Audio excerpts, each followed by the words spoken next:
Na kulay itim na anay yan, oh. Dali nila. Oh. Ayun na, oh.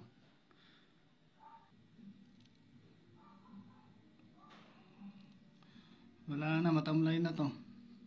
Ayun, oh, nagdamay-damay na sila, oh. After 8 months na pabayaan natin yung bahay, walang nakatira, sila yung tumira. Oh, madami pa. Sabihin nyo, scripted yan, ha. Ayun, oh. Tayo na yan sila, matamlay na yan, oh. Yung lason sa ano, sa anay. Batak na, ayun, oh. Hanggang doon sa loob. Wala na mga ano yan, oh. Hindi na gumagalaw, oh. Dapat sana natataranta na yan sila kapag nailawan. Ganyan ka-effective yan.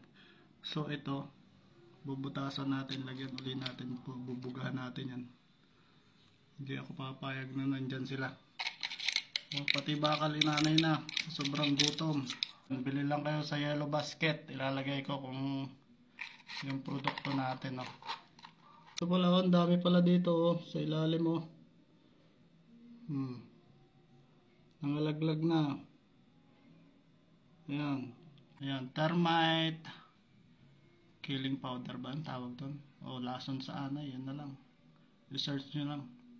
Boss, pulbos ang laman. Itiwarik mo lang siya na gano'n.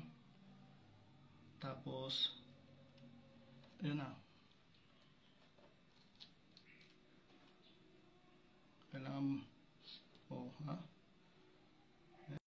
I-search nyo lang Anay Pest Control, Termite Killing Powder or Termite Bait.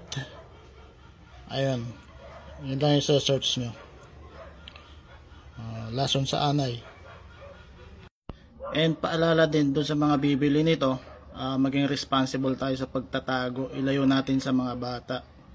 May mga paniki pa doon. Oh. Ayan.